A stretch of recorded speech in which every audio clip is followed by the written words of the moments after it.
to be caught. Here I come now, let's play hide and seek. Riding on the playground, no one dares to make a sound. Round and round and round and round, no one wants to be first found.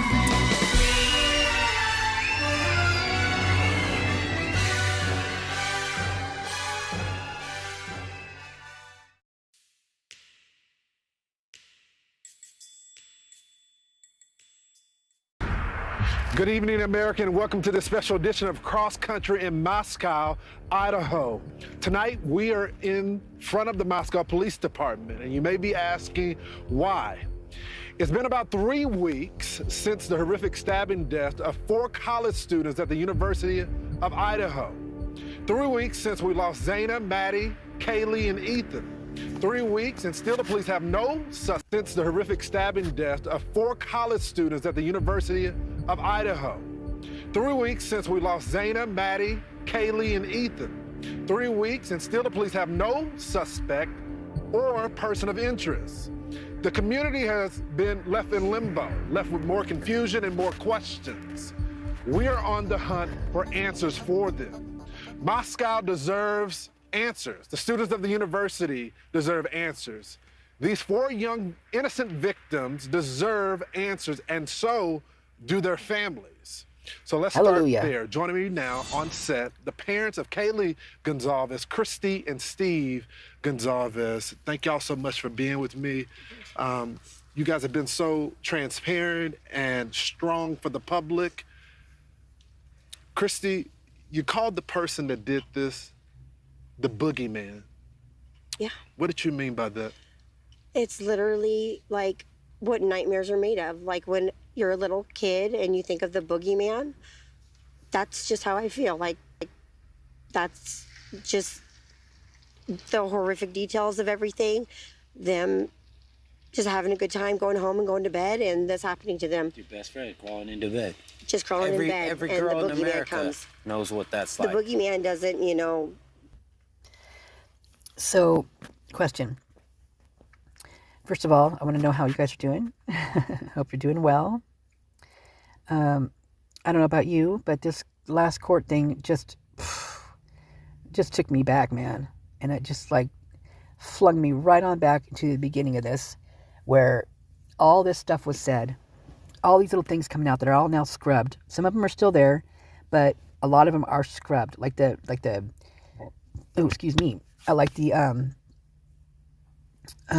For instance, the thing that I heard about the car, and nobody seems to know about that. But in the beginning, after Kelley got her car, there was something, I don't even know where it came from, who said it or what, but it was something about the people that she bought the car from, the Range Rover, wanted to talk with her with something, or I don't even know what it was, something about, but basically getting in contact with them, which I thought was really weird. And all sorts of stuff just ran through my head. I mean, all sorts of things, here's the main thing that ran through my head, was that the people that sold it left something in that vehicle that they really wanted back. And why this flashed in my brain, I don't have any clue. But it flashed in the door panels. Like I was seeing, maybe they, hid something in the door panels, like rugs or whatever, who knows. But that's the first thing that flashed in my head. So that, I don't even know anybody who actually remembers anything like that, but I so remember that like it was yesterday. Because I thought it was so weird. And I also thought it was weird that nobody, followed through with it. And like I said, that's why I did my channel. I started doing videos because nobody wanted to talk what I wanted to talk about. And as soon as by the time I got my channel up, that stuff was already gone. You can find that stuff anywhere. And there's a lot of it. Another thing I remember is that there was in the photographs of the party that night, you'd see Dylan taking a photograph with that Asian girl. And I heard that she and Quinn both stayed there, and that Quinn left at 9 o'clock that morning. That's what I heard. Where I heard it, I don't know. Pure speculation, hearsay, the whole works. This is just stuff in the beginning that I remember that just just makes me think, wow, I wish I would have, hindsight, hindsight is a bitch. So I want to know what he meant about every girl knows about this. That makes me curious. Like, I don't know if he knows, saying every girl knows about just, having a fun night and going home and crawling in bed, or if he's saying something else. Like, what I feel is, I feel that I don't know, I have no clue why I feel this way, but that he's saying that something nefarious happened with, and I feel it's a male, like maybe they, like forced something on them or whatever. That's what it makes me feel like. And like I said, I don't know why, it just does. Let me rewind that so you can hear it again, because I'd like to hear it again as well. Of everything, them just having a good time, going home and going to bed, and this happening to them. Your best friend crawling into bed. Just crawling in bed, Every and girl the in boogeyman America comes. knows what that's The like. boogeyman doesn't, meet you at McDonald's. I mean, the boogeyman comes and snatches you out of your bedroom. Steve, So she said snatches you out of your bedroom. Is she insinuating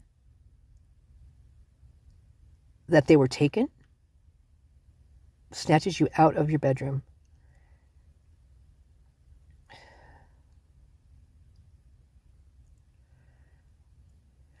I don't know. One part of this, okay, so there's a part in here, in another interview, where Steve is talking, Olivia's there, and I believe Steve Jr.'s there.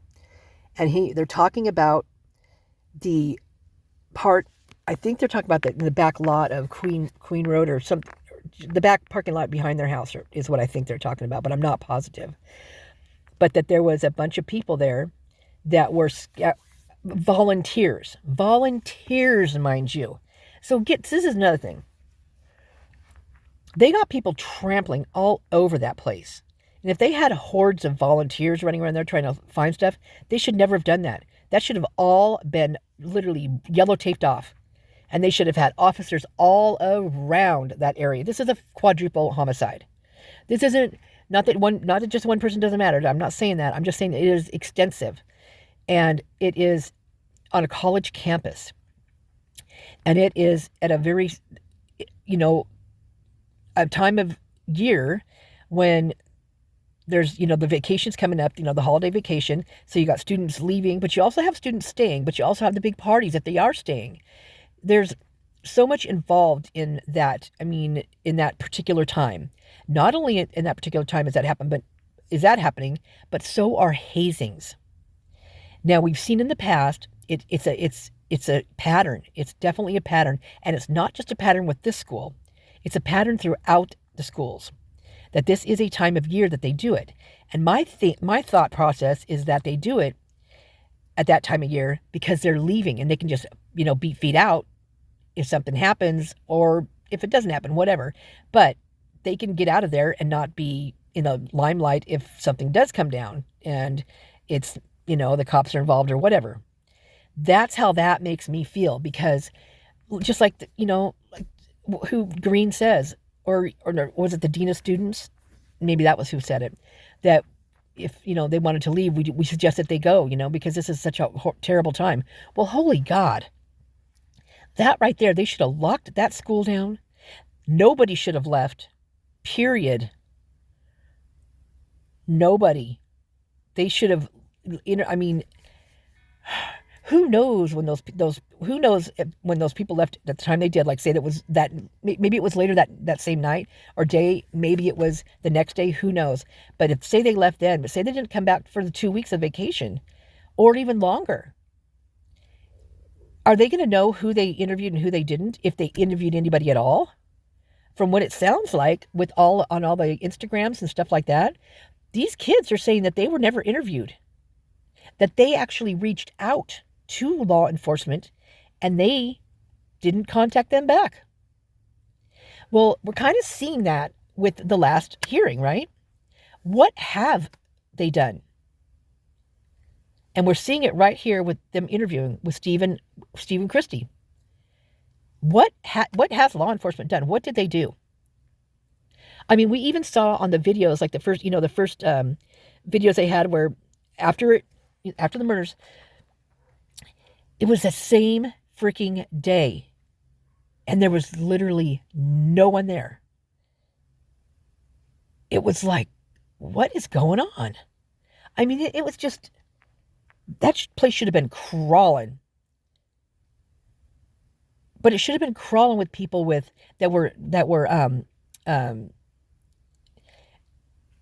had training for this type of thing, not just every single cop on the force scouring the area with no booties, no gloves, no training in doing anything like this. They just trampled the scene.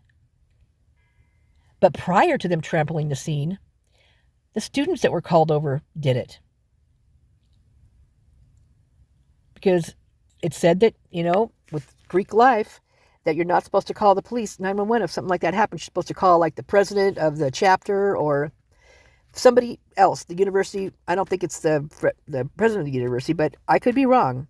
They're very vague with what they mean, but they do specify that the 911 is not to be called. The university higher-ups are to be called to take care of it, and then they can call the 911 or they can call the authorities. Now that not only is crazy AF, because what if someone was still alive in there? What if someone was still alive? And they, not only did they not call 911, but they called their friends. So nobody knows how many friends were over there, but apparently there were quite a few. From what everybody says in the beginning, there were quite a few. Now as it's been, years gone by and so on and so forth, they're dummying that down. Well, we know better. Obviously, they're dumbing it down because they don't want it to be known. Just like Brett Payne and Lawrence Mowry with, oh no, I didn't save that. Oh no, we talked in person. There's no paper trail. There's no trail to how they got what they got with when they got it from as a trail. He could be lying. Anybody could be lying. We're supposed to believe this evidence that you got it legit, you got it, but you've got no trail showing that you got it. So we're supposed to believe that. Defense is supposed to believe that? What? Are you kidding me? That makes no sense at all. None. But I'll bet you if you turned it around and it was the other way around with the prosecution and the defense, prosecution would fully want to know what that paper trail is and severely penalize them for that. Oh yeah, for sure. That's just a given that would happen. Yet to them, it's like, what? What you need a paper trail to show how we got there? How we got this to the grand jury when these things weren't even in existence yet. Like the things that they got to the grand jury weren't even done yet, weren't even looked at. How did they get this to the grand jury if they hadn't even looked at them or opened them, if they did have them? Unbelievable. And the word salad that they run you in circles, right? See, I know this stuff because I grew up in a narcissistic family. They're all like that, most of them. And so this word salad and this gaslighting and this banter, this just spewing of just nothing out the mouth is, yeah, I'm privy to it, put it that way. And the way that prosecution does this is just mind-boggling. I mean, they're very good at it. But they've had a lot of years practice, right? Look at how long they've all been on that law enforcement and all been part of the, the prosecution and whatever, the whole system over there. I mean, you got to think about this. When all their wives are up in there in the police enforcement and all of the, the courthouses. I mean, they have their hands in everything. So you get them all. I mean, it's brilliant what they've done. It's absolutely brilliant. They have this system. This is my opinion. This is what I see. They have this system of trust that keeps them all covering each other's backs. For instance, say the cops on Banfield.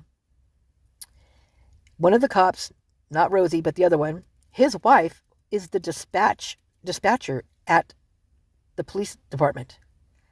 Allegedly, from what Lana says, she was on dispatch that night and the one doing the dispatching to those cops that night on Banfield. Are you keeping that? We're talking, that's a close knit, right? Close knit. Can't get that out because, well, it's not going to get out. Husband and wife team, and then you've got who knows how Rosendahl. I mean, he's definitely in there with all this. Don't get me wrong. I think he's probably a big, huge part of it. But it's like, what is going on? They all cover each other's backs, and then Fry, Chief Fry, his wife, she's all up in there. She's like the Treasury lady. She's like I believe she's the one that signed off on all the freaking jurors on the grand jury. She signed the grand jury off. His wife, the chief of police's wife. Now, you don't think they're going to cover each other's backs, scratch your back, not just scratch your back. Hell no, we're going to cover that thing solidly. We're going to win that rock, paper, scissors, man, for sure. Because we're covering it. Nothing's leaking out. Nothing's getting out. Well, when they have to start, see, it's like they haven't been stood up against with what they've, with their crazy stuff that they do, because they do talk in circles. Now, I don't know if Anne's got, if she's got background in knowing narcissistic people, but man, I'm telling you, she's doing a dang good job deciphering their crap that they're just flinging around. And let me tell you, here's the first thing they say, and I do believe it. Hopefully not in this case. You can never win a fight against a narcissist. And the reason being for that is they're always 10 to 20 steps ahead of you. Their lies are always covered as a truth because they've already jumped ahead that 10 to 20 steps and talked to these people and laid down the path for what you're going to be talking to them after this, because you're just realizing what's going on. But they've already been talked to by the narcissist, and the narcissist basically in a roundabout way says, I'm just going to give you an example. Okay, say that, like in my family, say my brother did something, and it was something that he knows would make me feel bad, that I'm sensitive about, but nobody else around really knows that. I mean, it's me. It triggers me, and so he does something like this at a family function, let's say. And it really hurts my feelings. And so I get upset. Well, a little ways later, I'm talking to, let's say, my mom, and I'm telling her about this. And I can't believe that I can't believe he did that to me. I mean, he knows full well that that's something that really bothers me. We talked about it before. And she's like, oh, I know, honey. He just, I know. He's just a, well, she talks really nasty about if I'm reflecting through the brother that I'm seeing in my head when I'm saying this, she talks nasty about him all the time. Then she talks nice about him. It just depends on her mood and who she's trying to trap, basically. So she's saying this to me, but then she turns around and she calls him, and she's like, oh, Bubby's all just being all weird and saying this about you and saying that about you. But she not only just says the truth part that I did say, but she adds on to it. She elevates it. She adds all these other little things on there that I did not say. So now there's it's called a triangulation. You've got her, him, me in this triangle. And I'm the innocent one, really. I'm the innocent one, the whole thing. I have no idea that she's talked to him. And then he calls her back, right? They talk back and forth. And then I end up just feeling so awful about it. So I end up calling him and saying, hey, and, trying to make things right. And he jumps down my throat because my mom has called him and told him a whole bunch of lies. So I hope you guys stayed with me on that one. It's really hard to explain if you've never been around a narcissist. and their ways, you don't know. You have no clue. It's really difficult to explain. You don't even know. And I'm not saying you're dumb or stupid or ignorant about, I mean, maybe ignorant to the thing, but that word has always bothered me. I don't like saying that. It's just weird. I mean, I'll say that, yeah, I was ignorant to that subject or something like that, but ignorant's just a weird word. I just don't like that word. But anyway, so now I've dug myself a hole without knowing it, because now I've got my mom and my brother talking back and forth. I called my brother thinking I was gonna make, make friends again or whatever, and it just all shot to hell. And and I had no idea. I just standing here going, what the heck just happened? Well, that is what they're doing here. They've got the prosecution has got them so, and law enforcement too, because they do the same thing. I'm seeing it right now in the court things, and it's just, I mean, do they have a class training that kind of stuff? Are they all narcissists? Because it's such narcissistic behavior that it's like, that it triggers me to watch these court things. It triggers me like nobody. Oh my God, I tell you, it's just because I'm in no contact with my family. There's only one I'm in contact with, and the other ones I'm not. And it's been years, because it's better off for me that way. So when these things get brought up like this, and I'm watching these things, oh my gosh, it just it flings me all the way right back into the middle of the family, And like I said, I'm not trying to make this my problem. Like some people are out there say, oh, you made it just all about you. No, I'm not making it all about me. I'm trying to explain to you, for those people out there, there's not many of them, but those that are out there, come on, get off your high horse. It's not what I'm doing. Everybody kind of knows about my whole thing with the family anyway, if you listen to me for any length of time. I'm just trying to explain what they're doing, and it's horrible. And it basically spins your head it just twists you up inside. And so you don't know which way's up, which way's down. You don't know who's your friend, who isn't your friend, who's talking about you, who isn't. And it's just confusing. It's so very confusing to where you don't know. I mean, this is why I commend Anne with this type of stuff, because you don't know, like I said, what's up or what's down. Like they're saying that they gave her this stuff, yet Mallory pops up and this stuff, and they didn't get the stuff. Like it's still there. Some of it hasn't even been opened yet. Yet prosecution has been swearing that they got everything. So here's what they do. So you've got them all working together. So each of them's going to blame each other, right? So no one has to take accountability for any of it. And that's how they get away with what they get away with. And this is covering each other's backs, because no one's going to get in trouble for it. Because nobody, steps up to the plate and says, okay, that was my bad. I did that. Because they're all going to say that in one way, shape, or form. Although it was kind of funny the other day when that lady, I don't even remember her name, the one that's on the team with what's his face with Bill, when she was actually putting the blame, like really pointing fingers and basically said they didn't do it.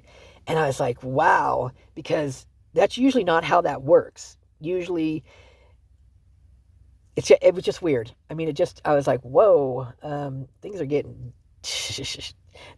deep here, man. So I don't know. So this brings me back to this. About the boogeyman takes you out of your bed, or however she put that.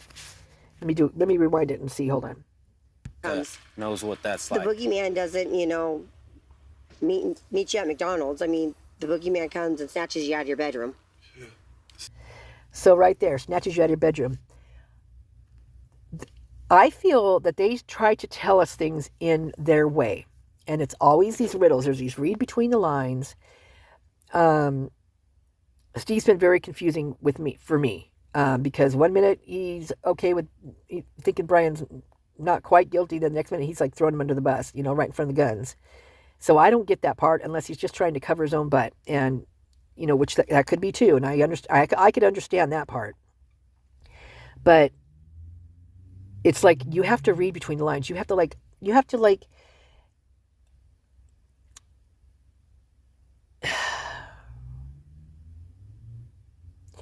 to speculate. Period. You have to think about everything because because nothing's going on. We don't know what's going on. This whole thing is like, I mean, it's like so confusing. It's just it's like those people in that, you know, when they're that money tube or they put them in that wind machine and there's all this money swirling around you and you're trying to catch it and you can't catch it. Just like this, you cannot catch the timeline. You cannot catch, you know, the lies, the truths. It all is just swirling around you, and maybe you'll catch like 2 o'clock, and then you'll catch a lie, and then maybe you'll catch a truth, but it'll all be in the wrong order. And it's just, you can't you're upside down. I feel like I'm upside down in this case. Yet sometimes I feel like I know exactly what happened. And then I'm like, oh God, that can't be. Because they throw something else in, because that's what they're doing. They throw a wrench in to, you know, just like the politicians do during you know, when they're during elect, is they're constantly just egging at each other, just causing trouble with each other. And that's to throw a wrench to make, you know, the person look at them, not you, not the other person, because they want you to look at the other person as being bad, right? Well, that's what they're doing. And it's just, I just swear, sometimes it's just like, it's so aggravating to me because I know what they're doing. And it's so, and I feel for people because I know it took me 50 plus years to realize what my family was doing to me. 50 plus years. So I don't expect any of those people out there that think this is all innocent and what the LE's doing is, oh, it's okay and defense is a problem and blah, blah, blah. I don't blame you, because if you've never been around a narcissist, you have no clue. But trust me, something bad is going on, and it's with the prosecution, not with defense. Oh, man, I feel exhausted after doing that. That's what a narcissist does to you also. They exhaust you. They keep spinning you around and around and around and around. You're chasing your tail and chasing your tail. You don't know when you last stopped, when you last ate, when you last drank a glass of water, because they make you so confused and you're almost manic. It's like a manic feeling because you can't quite catch it. You can't, it slips through your fingers. It's like it's a cloud or vapor. It just goes right through your fingers. You can't quite catch it. Kind of like a cat and a dog with a laser beam. Same type of thing. By the way, that's very bad for cats and dogs to chase those things because it does something mental to their head. Look it up, because it's definitely not a good thing. I know it's funny, and I do it with my phone reflection with my phone frame, the screen with the sunlight, and that one I believe is okay, but the laser light is not. Well, first of all, you could screw up and like hit him in the eye with it, and that right there you got a problem. So lasers just aren't good at all. Just so you know where that came from, I have no idea. I'm feeling manic right now because of talking about this, and it's because I'm thinking about my family, and I need to I'm going to take a little bit of break just for a second or a minute or two and just get my bearings. I need to get some air. All right, I'll be back. Okay. All right, here we go. Sorry about that. Hope I didn't drive you guys a little manic when I did that. My apologies. We've been talking. I've been talking to folks in the community. You said something that stuck with me. You said, until this person is caught, you can't sleep in your bed. No, I can't just lay in my bed and do nothing. That's not the way I raised my family. That's not the way I raised my girls and my son. You don't be a victim. You stand up for yourself and you do everything in your power to make sure people hear you. And they're gonna hear Kaylee. They're gonna hear Maddie. They're gonna hear these. The other two as well. So when he says this, I get the feeling he's talking about prior to this happening. You're going to hear Kaylee. You're going to hear, I feel like something that he knows what was going down, at least a little bit of it or whatever, the gist of it. And he knew that there was some troubled waters, right? And I believe this was prior, because, you're going to hear from Kaylee, you're going to hear, and I'm feeling like from what I've always thought is that all of them were quitting the Greek row. Some of them already had. Ethan already had, moved over there. Well, that was a bad move, because that is not a sorority house. That is a Greek house, period. And I believe it's a Delta house, not a Sigma Chi house. Hence, Hunter being over there.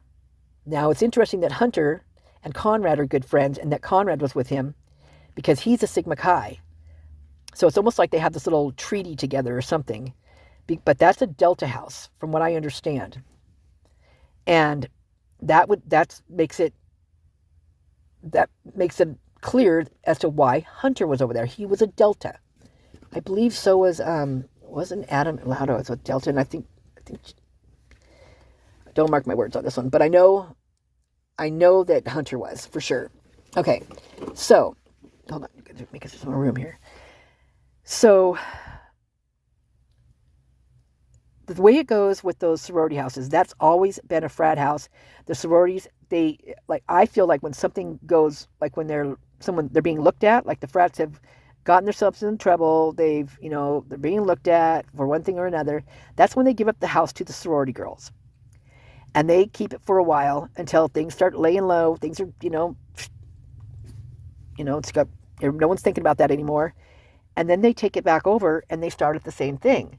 And I believe that's why Hunter was there and why all that stuff. I mean, when Rosendahl went up on that one, I have a video I'm going to put out of that, by the way. But that one noise complaint, he did not see anything any of those people were doing in front of that house. I mean, it looked like a rug store. I mean, with a drive-up window, 2 drive-up windows, the way things are going there. Backpacks galore. It's like, if he didn't see that as what it was, why didn't he see that as what it was? Almost like he knew that's what it was, and he turned a blind eye. Turned a blind eye.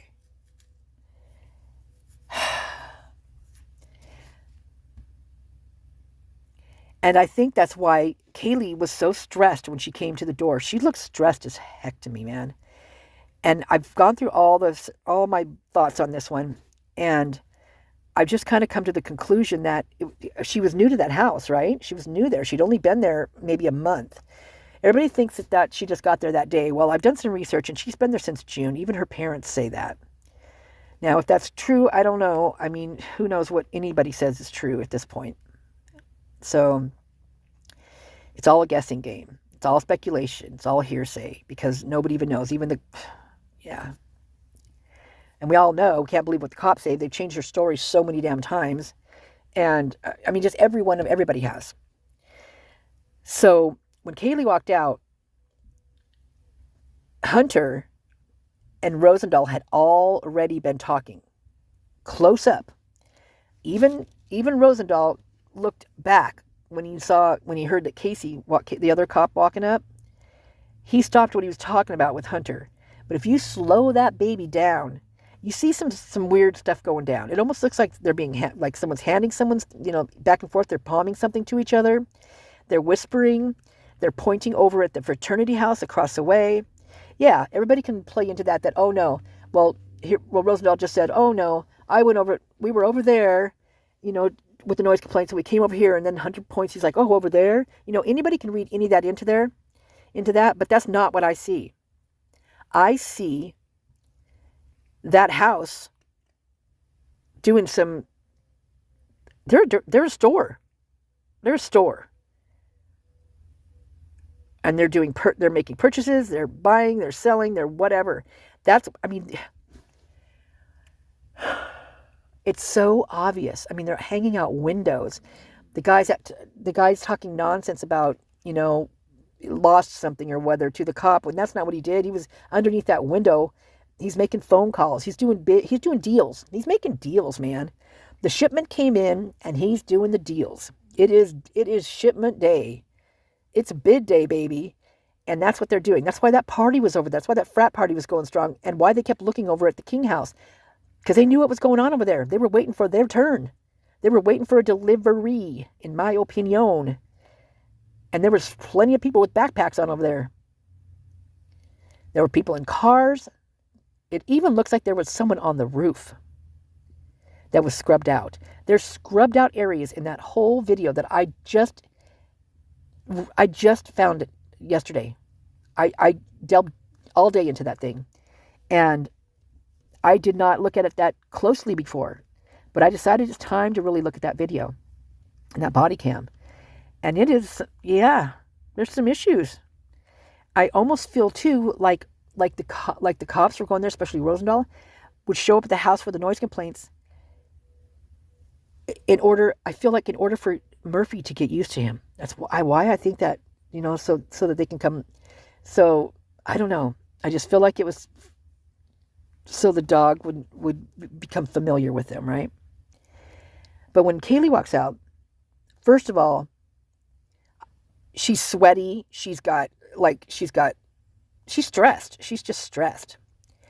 Now, maybe, I don't know what was going on in that house, but there was some yelling going on at one point. And I wish we could break that down and really hear what they're saying in there, but it's some weird stuff. I mean, it sounds so strange. Almost like very, very mad. I mean, it's very, very mad people. And yeah. And then and then you got the zip ties on the wrist when he comes out, and that makes it even worse when you're thinking in your head, like, what was going on in there? And, oh man, your head could just go wild with this thing because it's just so bizarre. And so whatever she just gets there, and let's say that she knows nothing about what's going on, the shipment or whatever. And she gets there, she walks in, and she realizes what's going on, and she's hot under the collar. She is upset. And then the cops show up. Maybe that's why the cops show up. Oh my God, I just thought about this. Maybe if Kaylee was upset about what was going on in that house and didn't realize that was what was really going on in that house. I mean, I'm sure Maddie probably said something. It's why I think Kaylee moved in to keep Maddie there, to keep her in school and to protect Maddie. Because things were going down in there. There was fights. There was, discrepancies, little fits between the roommates and things like that. And then, of course, they all moved out and then switched over and exchanged and under and over and up and around. I mean, it was like, what's going on? It's like a juggling act over there. But why? Why did all that happen? Was it because maybe the other girls even moved out because they were getting really sick and tired of the guys just, bombarding that house? We don't know. Could be. And if that's the case, then why wouldn't the next group of girls feel that way? I mean, we saw twice Hunter was there.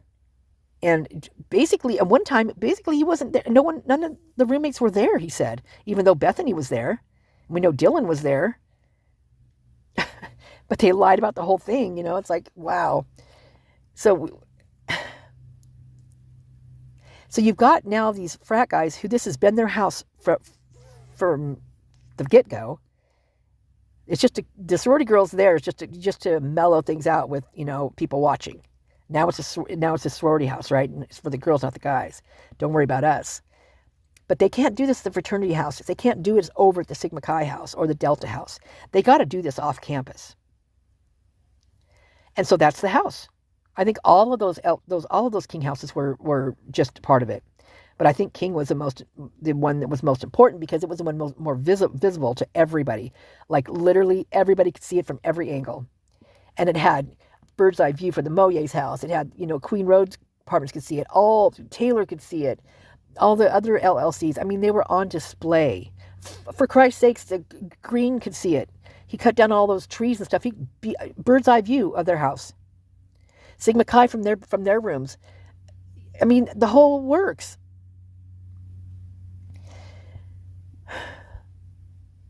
So Kaylee's upset. So maybe it wasn't a neighbor that called a noise complaint in. Maybe it was somebody in the house. For instance, this one wasn't in the house, though. This is interesting. I now just thought of this. That particular call came from Matt, the one on the hill overlooking the bird, Moyer's house. He admits to it. He had an article a newspaper clipping, that he's the one that called. That was like 4:30, 5 o'clock in the afternoon. And he calls because he's got something to do the next day and he wants quiet. Well, why don't you just get your ass up out of the chair, go down and ask him to be a little bit quieter? No. He calls, allegedly, from what this article says, but that could be falsified too. I don't know. He's the one that called the 911. He also says some weird things with Dylan in there, some strange things that I'll have to find the article and read it to you, because it's just the way it's all worded. It's just very weird, and weird that he'd bring Dylan into it. But he was good friends with Dylan, is what he was saying, which I also found kind of interesting. That seemed very strange to me.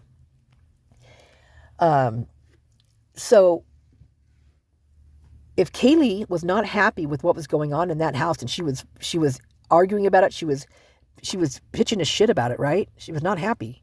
This brings me back to Steve. Maybe this is what Steve's talking about. And she says something to him, and you can't be doing this in here, this is not your house, us girls live here, so on and so forth.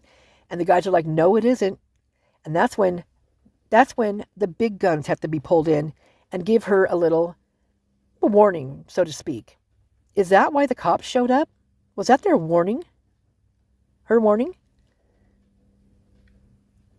Why didn't somebody else answer that door? Because Hunter went in and he told Kelley that she's the one that had to answer that door. Because Kelley was the one that was pitching a shit about what was going on in that house. And she didn't like it. And it was concerning to her. And they weren't going to have it. So they needed to pull in the big guns to give her a little scare. A little warning, so to speak. That's when you see Rosendahl, the way he was acting, and you can see in some of Kaylee's face, like she's like, oh my, like part of it was like, are you kidding me? Is this really happening? And other part is like, she's like, you can see a scared part on her, and then this confused part, and then a questioning, and then a like almost like this doomed, like this weird, I mean, I don't even know how to explain this one look on her face, but she recognized what was going on. All of a sudden, it just dawned on her what the hell was going on. And that could be, I'm trying to think of when that look was, but when he took her license, maybe he took a picture of it, because that's weird. You don't see him doing that at the frat house. You don't even see the guys pulling out their license. All they do is have to tell him the name. They could tell him any name they wanted to. But no, Kelley has to pull out an ID. Xana has to pull out an ID. But the guys, no. They don't take any pictures of the guys' IDs because they don't have any of the guys' IDs in hand. And I highly doubt that they took a picture of it even if they did have it in their hand. And another thing that the cops say to these frat guys is, well, you know the drill, right? You know the drill. You got the drill. You got the drill, right? What is the drill? I bet you the drill is for the camera. You know the drill. Give us your name. Act like you're sorry. You got a little bit of noise going on here. Keep it down. You'll turn the music down. If we have to get called back here, we have to give you, a ticket. This is your warning. You know the drill, right? You know the drill, right? Shake your head, nod, da-da-da-da. That's the drill. We tell you, you don't want a ticket. Man, it's like $300. You want to spend that money on beer, Come on, guys. You know the drill. Fist bump, they're off. Yeah, they know the drill. Fraternities for sure know the drill. That's disgusting. This is all for the camera. This is all for the body camera.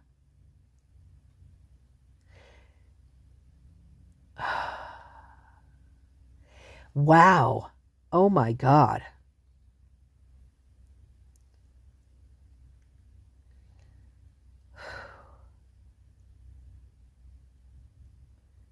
Oh my God, this is crazy.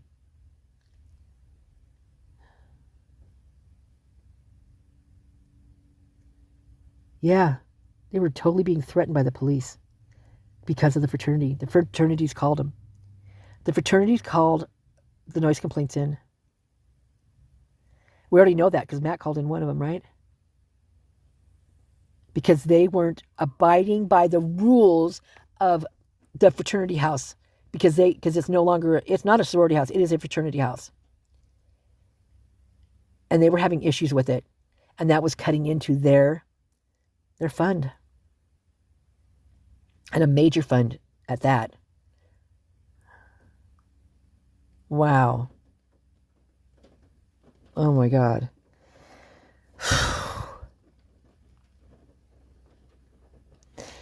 You know, this takes me back to the ride-along guy. Who is that ride-along guy, and why did he come that particular time? Because that was a very crazy call for them to have some guy riding along with them, and the things that they told that ride-along guy, no way. That is no-no. Freaking no-no. That whole thing still boggles my mind. Who is that ride-along dude? I could swear I saw him down at the grub truck. I'll have to make a video of it. But I'm going to go on with this. Let's get some more of this interview taken care of here. Jeez, I can't believe I talked that long. Things just dawned on me just now. Literally, I can't even believe some of the things that just jumped into my head. Like this is what it was all about. It was the fraternity and the law and the officers from the campus and the oh my God. I'm sweating right now, you guys. Literally, I just broke out in a sweat. Whew, I had to take a little bit of a break there, you guys. I know it doesn't feel like it to you guys, but yeah, I just took 10. I just got a crazy rush when I just, anyway, okay, I'm going to continue this. I'm careful saying anything about them because I need to be careful because I can't speak on somebody else's child, but these two girls, I'm not trying to be a glory hound, but these two girls, I'm going to do what I can do, and we're not being victims. We're going to fight. We're going to figure out how to make sure that we hold everybody, accountable, and we keep eyes and attention on this and get this thing resolved. Hold everybody accountable? That's an interesting statement he said there. Hold everybody accountable. So he kind of contradicts himself, like going to get the person who did this, but hold everybody accountable. So what does that mean? That's a weird one, because that could mean a lot of things. Wow. I mean, it's endless what that can mean.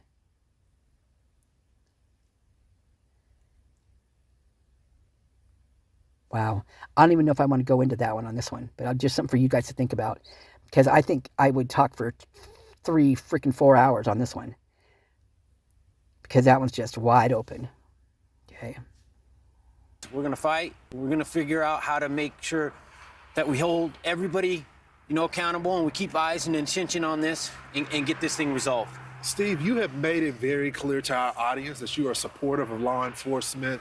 You support the investigation. But recently, I've been watching and talking with you, and you're getting frustrated. Where does that frustration come from, sir? They put certain people between you and the officers that are making things happen, and those people are like lawyers, and they don't want to say anything, and they don't have the guts to come up and be alpha and be like leaders and say, hey, we might say something that's wrong. We're going to take that hit. So the officers, they look me straight in their eyes. The lead detective looked me in his eyes. Okay, well, Steve's lying right off the get-go. Look at him. He's just lying.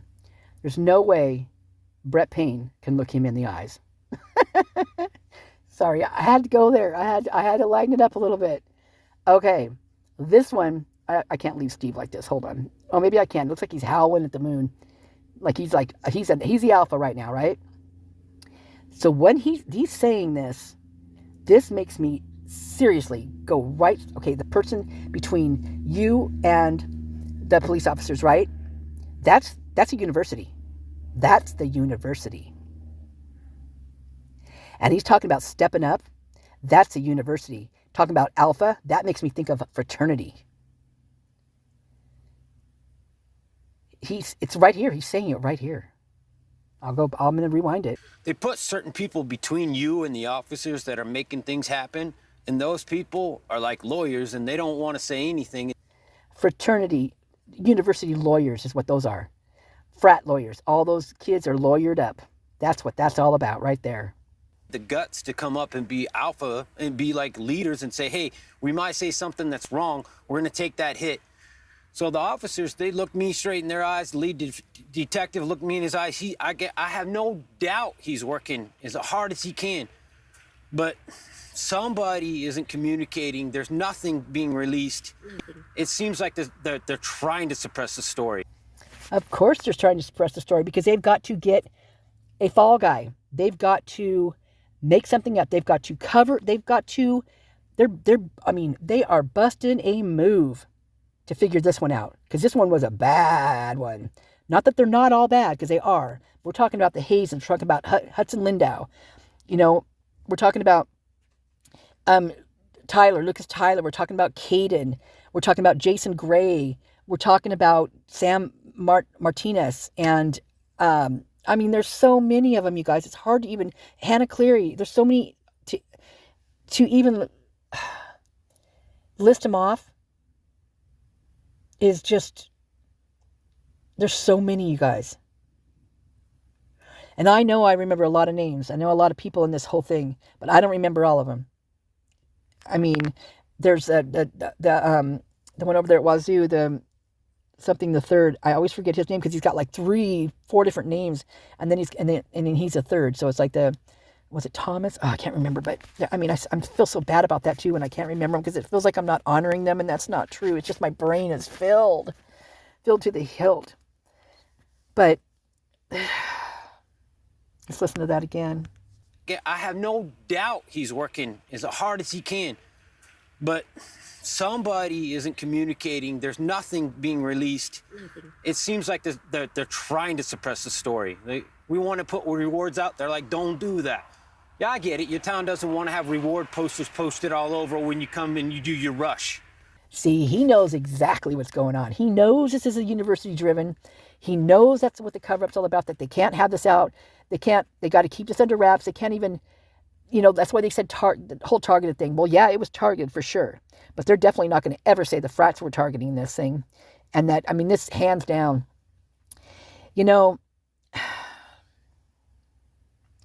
Here's the thing. This has been covered up like amazingly. Like they've really kept this under cover, right? So typically, if there's like a slaying, like a quadruple murder, right? Someone's going to talk. Someone on the outside's going to talk. Something's going to happen. But then you got to, and that's, yeah, okay, you got that part right there. But then if it's in-house, and there is a code of silence, it's going to be quiet. Why are the fraternities so quiet? Why are those students so quiet? Why is everybody so quiet? I'll tell you why they're quiet. Because they're guilty. In my opinion, pure speculation. Just spewing my thoughts.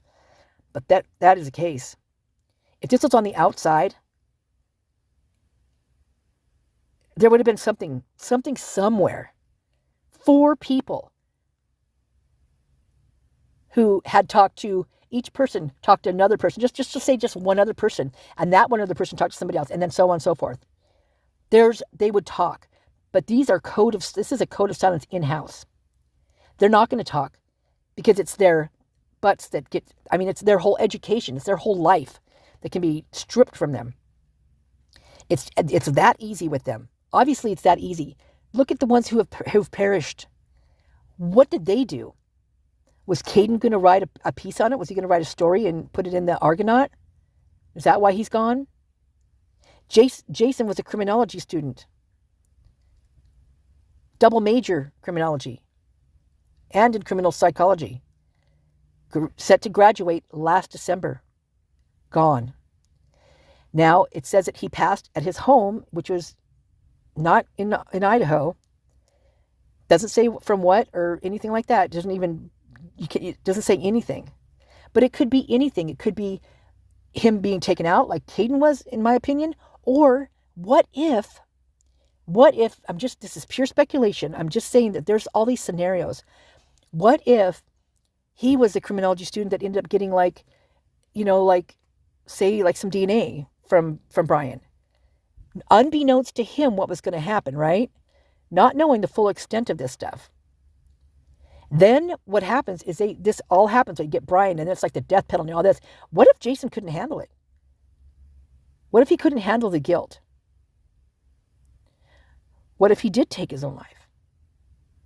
I'm just saying there's so many different scenarios in this, and there's so many people involved. And the people out there who don't think that these other deaths that happened around it, God, within months. If they don't think that's not connected to this, you gotta be nuts. Seriously. Where's your logical thinking? Whew. Okay, here we go again. Boy, I have to do a lot of editing on this one. Ugh. Crazy edited video. You're not going to get a lot of students if they see those things. But this community is not going to heal until this guy want to have reward posters posted all over when you come and you do your rush. You're not going to get a lot of students if they see those things. But this community is not going to heal until this guy's pulled off the streets. It ain't going to happen. Think it through. It's not going to happen. He has to be off the streets. We all are working for the same thing. When was the last time y'all heard from the police? Thursday, we looked at our phone records. We want to be accurate. We don't want to sell anyone out. about 3 o'clock on Thursday. And did y'all get an update from the police about the investigation? There was nothing. We have no updates for you. There was no update. They needed me to sign a waiver form so that they could investigate something. Some mail. That was mail related. Okay, so there's the mail related thing. This goes, what I think this is, mail related. How did they get their shipments there? How did they get them there? I mean, we know that there's pilots. The guys are learning to fly in EcoShield. We know that, right?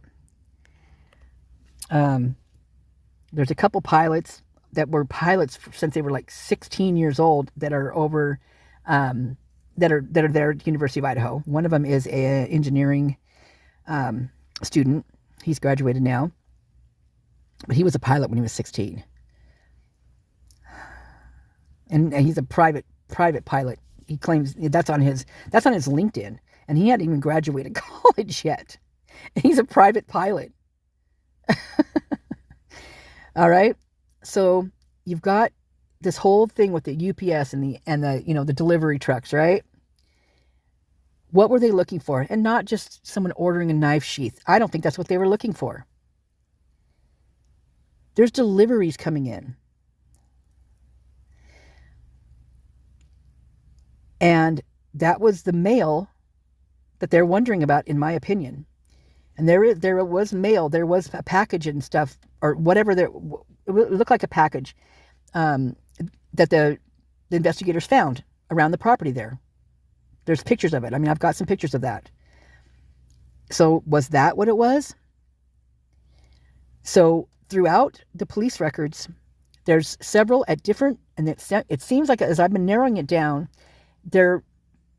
there's a connect to it because it's all like in a certain amount of time. Like it's not just every day or whatever. It's usually in a certain time of the month, on a day or whatever, where packages get delivered, and then the person whose house that the packages were delivered at, like they'd call and say, I got this package delivered and it's not mine. I don't know whose it is. Sometimes they'll say, I saw on their cam that someone came up and took packages off their porch, but they weren't their you didn't know, we weren't expecting a delivery. So are they sending packages to other addresses really nearby and keeping an eye on them and waiting for them and going and taking them because they don't want them sent to their address because it's got nefarious stuff in it? Illegal things?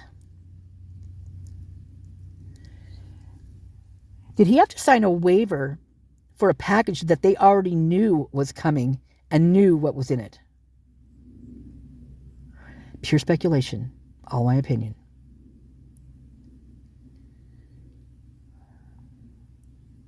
Maybe that was UPS delivery day at the King house that day. That the noise complaint came in. That Rosendahl showed up.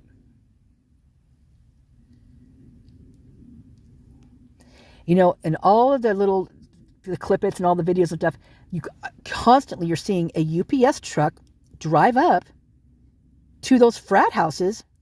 One of them, there's delivery trucks when the one girl's standing outside Mad Greek with there's like a shrine type thing out there.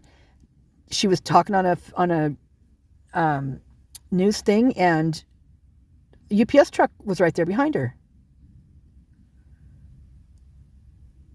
I actually have photographs of I was doing a Google search, and it was a police report I was looking into. And it was this one person in this one area on Jefferson Street kept popping up where he was beating his girlfriend. I mean, it was like a lot of domestic violence going on. So I wanted to know where the place was. I wanted to see what it looked like. And so I looked it up. And it was weird because it looked like, well, it was painted on the outside, really cool painted, like almost like it was like a center, like a civic center, or like a center that people go, like senior center, but I'm not seniorish, I don't think it was, but it looked like it was a public thing, like, it was like a place where you could get together socially, something like that. It didn't look like an apartment place. But what was really weird, parked out front of it, was a UPS truck up on blocks, and one of the tires was off on it, and the driver was actually in the truck, but they blocked his face out. But across the street was another car, and a guy was standing outside of the door, looking in the same direction that the UPS driver was looking in, which was up the road. I'll get to that in a minute. But he had on a shirt that said PM, I think, PM Media or something like that. So I looked it up, and it's a media outlet, private, and they're a little bit radical, put it that way. But this guy was outside of his door, like hanging with his door open, looking up the road. Well, up the road where it looks like they're looking at, there's a red vehicle in the driveway that looks like it might be a Sonata or a Sorrento or something like that. Well, isn't that the car that they once at one point were looking at? It is the weirdest thing to see that UPS driver there on blocks with the tire. I mean, when I first saw it, I was like, well, this is weird. And this was before all the PCA, all this, the warrants and stuff came out. So, I've thought about it periodically since then. I'm glad I kept the pictures. I still have them. But I just thought it was so freaking strange. Oh, and up and down that block, there's all the vehicles that you could connect to the case. There's the trucks. There's all the way, the red beater cars. All the way up and down that road. I'll have to make a video of that one too, I guess. Crazy. All right. So that's what I'm saying. Delivery packages. Was that what he was talking about? Why did he have to sign a waiver? Was it coming to Kelley? Was it addressed to Kelley? Did Kelley get a package and then get rid of it? Maybe? Or Maddie get rid of it? Is that what that package was? Was that how it got there? Maybe the whole story about the thing being flushed, maybe that's true. I don't know. Maybe that was the package. I don't know. So we're working with them. We're not selling them out. We love our law support. The FBI, everybody that's here. That they could investigate something. Some mail. That was mail related. So we're working with them. We're not selling them out. Not selling them out. Wow. Wow, wow, wow, wow, wow. Whoa. Dang, man.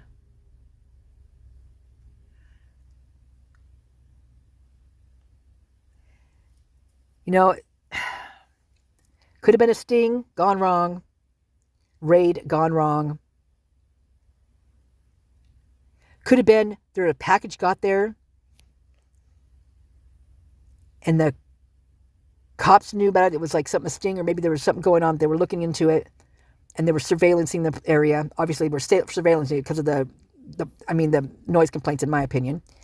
But then there's the other person that the package is going to, that they're going to claim this package is going there, right? What if there was a shootout at the OK Corral when this went down and the kids got in the middle of it? What if Ellie got there too late? What if? All speculation. We love our law support. The FBI, everybody that's here, we just have no information as family, and it gets tough day after day after day. I mean, every day you just wake up and think today's the day. We're going to hear something, and you see these, there's a break in the case, and it'll just be something stupid. The sixth person on the lead. I love how she said that. Something stupid. Yeah, really stupid. They're stupid. Stupid. Good word, Kristi. They're stupid. I know. The things that they were saying, just stupid. Hands down. Okay, I'm backing this up a little bit. I mean, every day you just wake up and think today's the day. We're going to hear something, and you see these, there's a break in the case, and it'll just be something stupid. The sixth person on the lease that was never there. Stop playing. So there you go. The sixth person on the lease that was never there. What the fuck? Yet, they bring Ashlyn in recently as a wrench. Ashlyn was just a wrench. Is Jordan just a wrench? I don't know. But Ashlyn was definitely a wrench. Stupid girl falling for something like that, you idiot.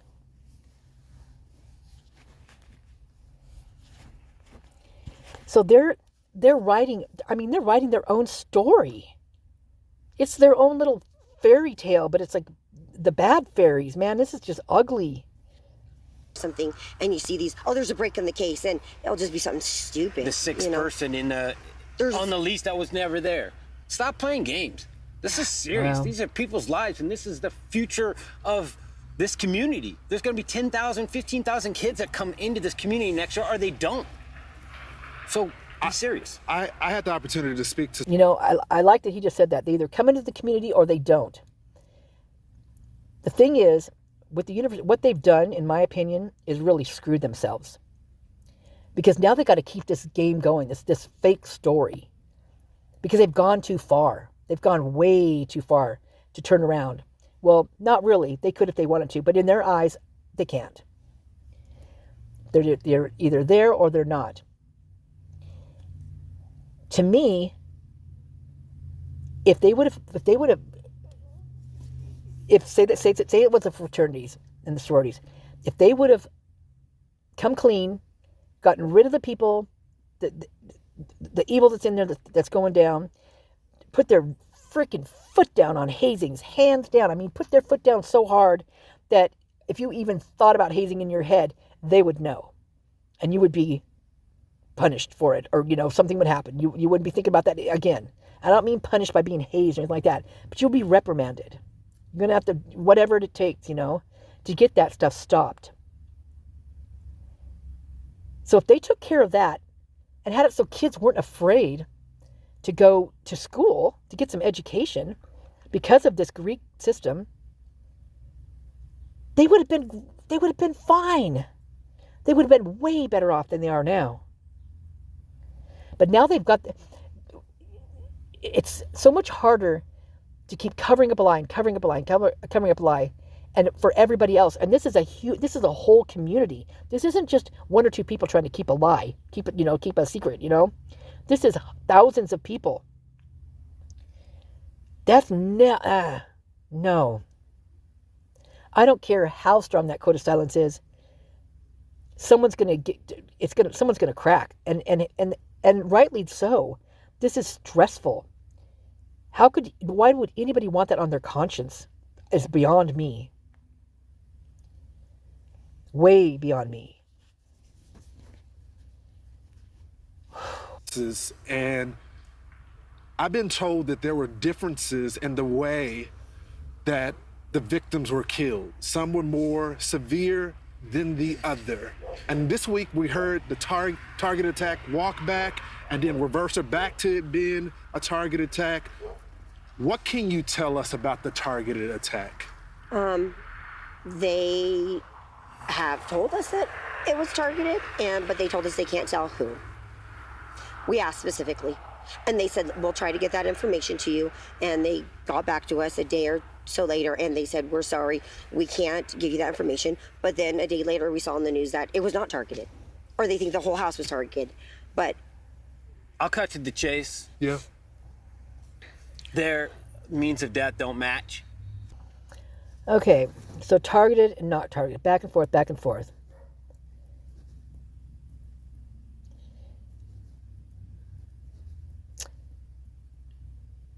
Is this because, first off the get-go, off the cuff, they had to say something so that they could, take the, the lockdown thing for the students, the stay in place or whatever, off, so that they're, able to move them.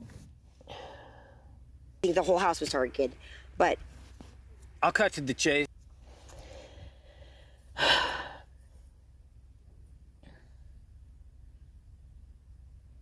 They couldn't finger themselves, right? They couldn't let the world know. Well, they didn't know it was going to be the world at this point in time. They didn't know this was going to blow up like it did. They did this themselves. They brought it to this point. They can only blame themselves for this one. So they had to come up with something targeted right off the get-go. But then as things start, coming into light, a little few days later, whatever, people are asking questions as they're going to ask questions. And they want to know who was targeted. So now they got to say, well, maybe it was the house was targeted. They have to change their story. Keep us confused. Keep us confused. Keep the masses confused. That's what they tried to do. In my opinion. So later, and they said, we're sorry, we can't give you that information. But then a day later, we saw in the news that it was not targeted, or they think the whole house was targeted. But I'll cut to the chase. Yeah. Their means of death don't match. Maddie's They don't. and Kaylee's cause of death, it does not match based on the autopsy report. Okay, right there. Their means of death don't match. That's because they weren't in the house, in my opinion. Kelley was staged there, sitting up at the end of the bed, right? Is what they said. So fucking sad, man. Their means of death don't match. It goes right back to the boogeyman comes into your bedroom and snatches you out of your bed. That makes me think what they mean is that Kelley definitely wasn't in bed and that possibly she was outside. Because the boogeyman doesn't do his stuff right there. The boogeyman takes you back to his place. The boogeyman takes you to a very scary place. Away from anything that's going to protect you. Away from your parents. Away from your immediate circle, They're not going to just stay right there. The boogeyman comes and snatches you out of the bed. The means of death don't match. Would indicate that one of them He doesn't have to may go have up been the target. steps. Let's stop playing games, guys. I need somebody to step up and be an alpha. Be somebody to be a leader. Don't make me do it. I don't want to do it. He doesn't have to go up the steps. Their points of damage don't match. I'm just gonna say it. It wasn't leaked to me. I earned that. I paid for that funeral. I paid for that. It's my right. You ain't taking that from me. calm down. If you don't want to say nothing, that's your bet. But don't say I'm leaking anything. I paid that bill. Whew, right there. I believe he's talking to the university. I believe Alpha has something to do with the fraternities or Greek row or something. Don't make me be the Alpha.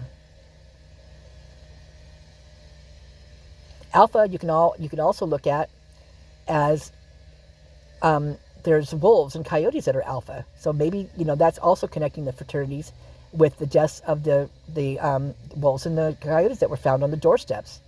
There's another connect to alpha right there, because they're the alpha wolf, alpha this, He was going to out the university. This is a university. And the Greek row.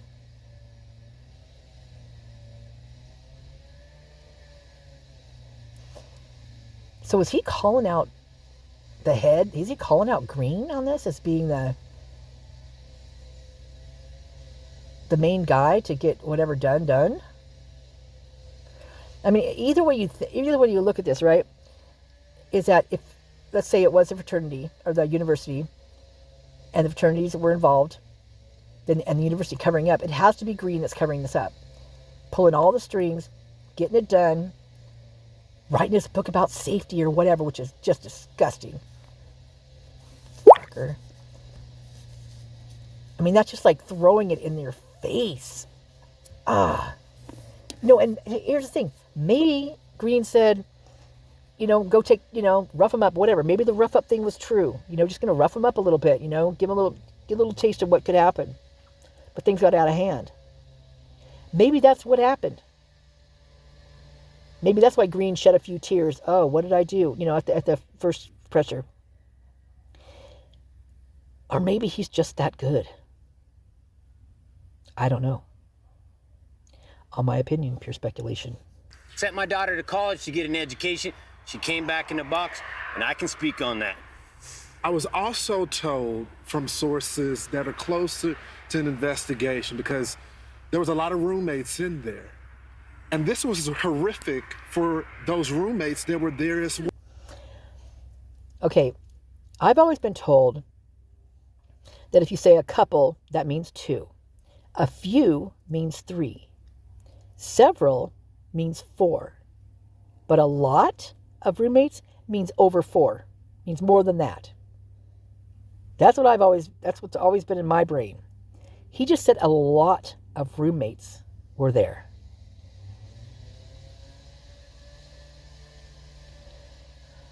Whew.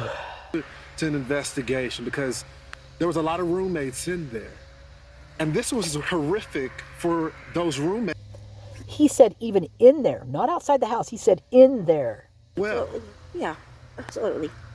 the preservation of this crime scene.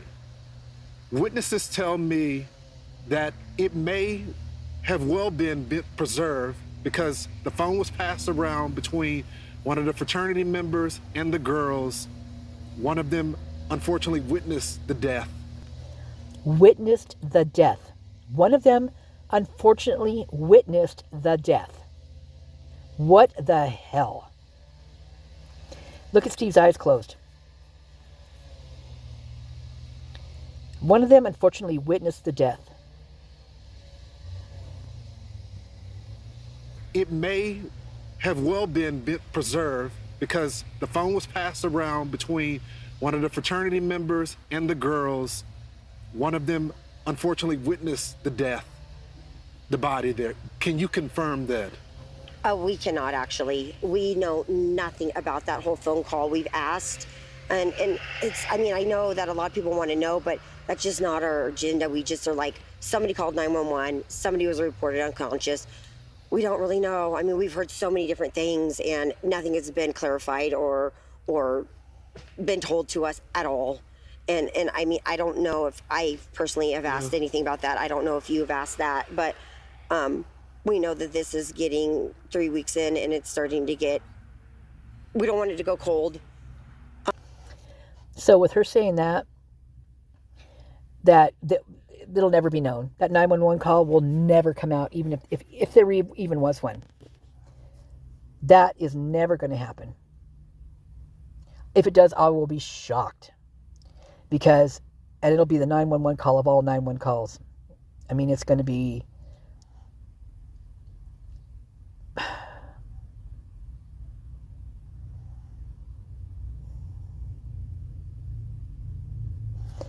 Can you imagine feeling like they do, knowing that they know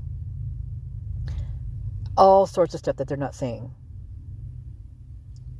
for the integrity of the case? Well, screw the integrity of the case. You've botched the integrity of the case from the get-go. Probably even before that, because you're probably involved. I'm talking to not to officers right now. I'm talking to LE University, the Greek row, the whole thing. Yeah. Cover our asses and get in here, call a bunch of people, kids over, act like it's just your friends being really concerned about their roommates and their friends, la-da-da, and get a bunch of people over here, trample the scene, contaminate the scene. Some of them might have known about it, others maybe not. Some of them maybe a little bit about it, because I don't know if only just a handful of people actually really knew what was going to go down, but the other ones knew that it was going to be, a rough up or whatever, or what? I mean, it just seems like so many people knew, and nobody is ever going to tell me that what I'm seeing down that grub truck isn't a bunch of nefarious activity going on. I mean, I'm watching hands pass stuff back and forth. I'm watching mean girls picking on girls that are probably drunk and drugged. And also, there used to be their sorority sisters, right? Well, what? That's crazy right in itself, all in itself. But the whole thing, they were being watched by everybody. Since then I have Twitch, right? So I downloaded it just so I could do this. So I've been watching, random Twitch streams. Nothing. God, you guys, nothing like that night. I mean, I'm talking not even close. I mean, it's just like, not that the other one was exciting, I don't mean that, but in a way there was a lot going on, so it was, kept your attention. The other ones, nothing. Boring. Nothing. So nobody's going to tell me that night didn't stand out, because it did. It stood out, not with just students, but even older people. There was so much going on that night, it was ridiculous. We're reaching out. I reached out to friends down in California today that have connections that we're hoping to raise some money to get a reward, to get a private investigator. Third party. Why go the private route? Do y'all worry that at the end of this week that this case may be 100%. cold? We're scared. When you tell me you don't want a photo up there with the reward offering information, that kind of sounds like you're trying to suppress the story. I mean, why do you not need help? But hey, I could be wrong, and you officers, I apologize if I'm wrong. Yeah, absolutely. Please forgive me. Please forgive me. Yeah, what's up with that? They don't want to catch the perps? Is that it? Because they already know who it is. And they don't want a reward put out there just in case there's that one person maybe who doesn't take his code of silence or her code of silence to heart. Don't want that reward out there, because then one of those little Greek rowers might just talk. Because they could take that money and they could, relocate. Before they were, let's say, delocated. Lack of better, relocate, delocate, meaning deceased. Is that why they didn't want that up there? Or that maybe it would have gotten even more attention because the people with the rewards, they would have looked deeper into it. Well, you guys are screwed, because we didn't need a reward to do this. We wanted to look into this for justice, for the family, for the victims. So you screwed up by not that's why they didn't want that reward out there. That nuts, you guys? That's crazy. But if you don't have the information, people do know. If they don't, then You know, Give us the something. community, this is a community that is IT based. These guys live a digital footprint like we've never. All of us older people, we don't know how much that digital footprint could be helpful. So I think right there he's actually telling us. He's telling us what happened. He's telling us that it was streamed. He's telling us it was all digital, that there was so much information out there. He's laying it all down. Look at Kristi's face. She's like, their hands are tied.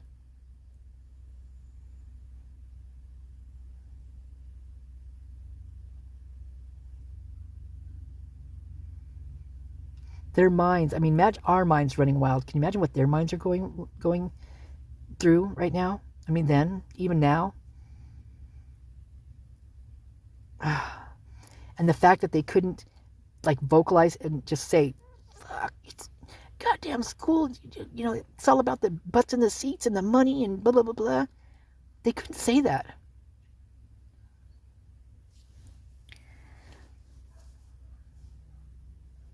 And to think that soon after this, there are going to be more deaths. And I don't think any way, shape, or form you cannot connect those to the Idaho4, to this case. Kaylee and Maddie, Xana and Ethan. Because they were all intertwined.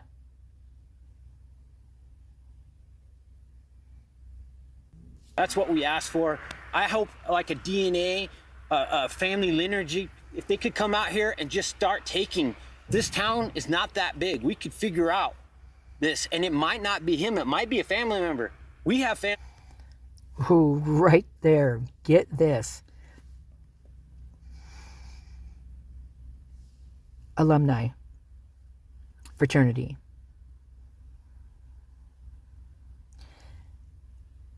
DNA found that is not, they're not bringing to light whose DNA it was, saying that they couldn't even find it. Well, they know it's a male, right? That's a weird one. That's a really weird one. Because that totally makes me think of father and son. And I'm not talking Brian either. Steve's talking lineage. He's talking alumni. He's not talking Brian just moving over here and just getting here. They're not from this area. Steve's not talking about that. He's talking about this area, this school, settled, been here, lived here, lineage, family member.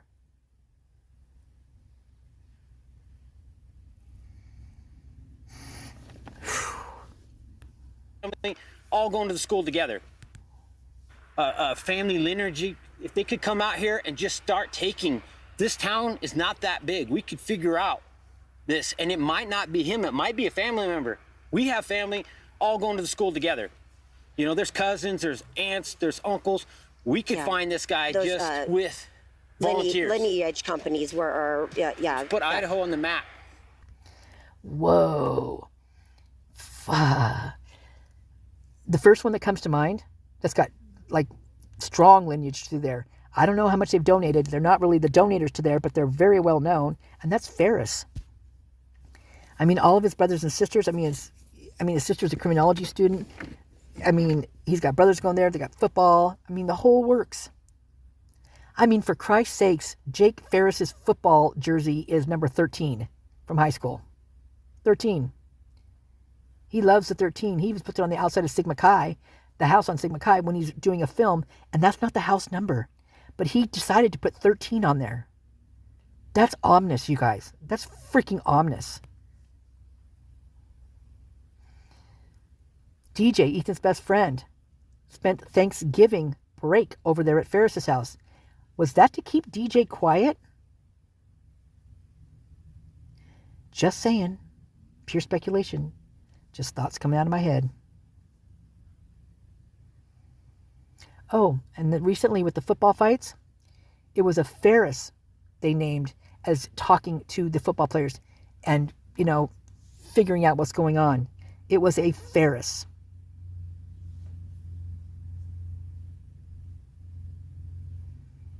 Damn. Steve just told us a lot right there, you guys. A lot. So you got to look at all the ones that are just the ones around there. So you got the Shoops.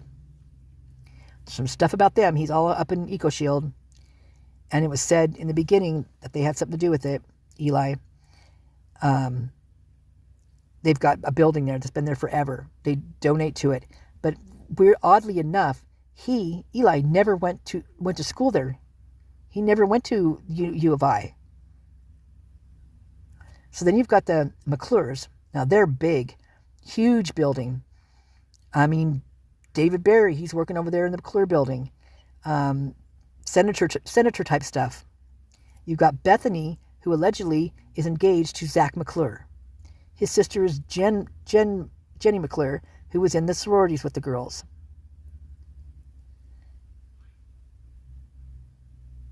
There's so many more that are huge. I mean, look at the Grays and the Katovich, and I mean, they're all worth a bunch of money. And I'm sure they all donate a pretty penny.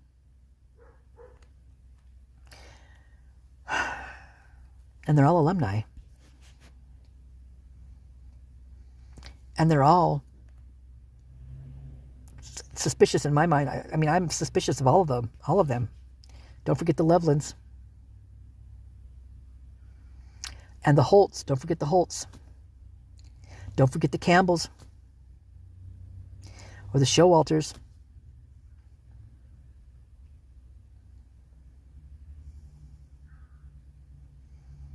There's plenty. I just haven't named them all. Too much to name. Edge companies were, yeah. Put Idaho on the map. Kristi, Steve, we're going to stay on this case. Thank you. We're not going anywhere. Thank you. You guys have been candid with us. We'll keep asking questions. Any resource that we have available, our audience is praying for you guys. Thank you. Thank y'all. It was big for you guys to come back to Moscow tonight. I know it took a lot of courage to do it, and I'm hoping we can get some answers for you. Thanks so much for joining me tonight. I always like to do it, but I rarely do it. But I'm going to do it on this one for sure.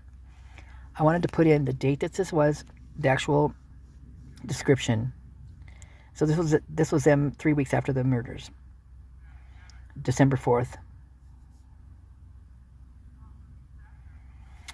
So News Lawrence Jones.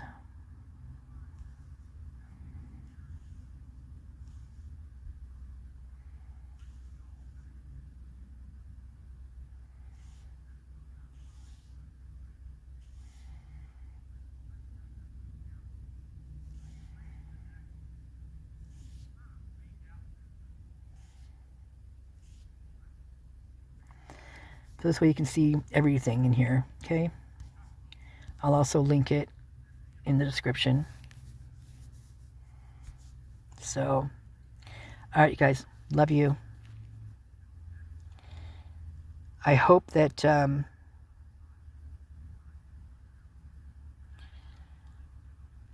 this gets people thinking. Because when you think about this thing, what does it all just flip around and go right on back to? University, Greek Row, law enforcement.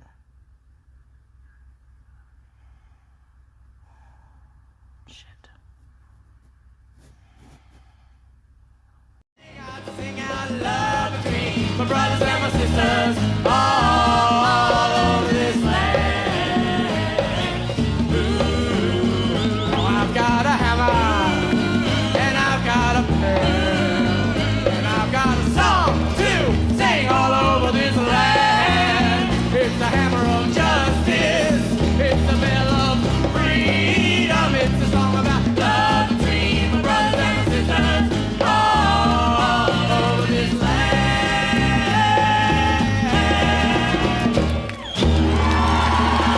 Thank you and good night. Jeffrey Berman on bongos. See you next year.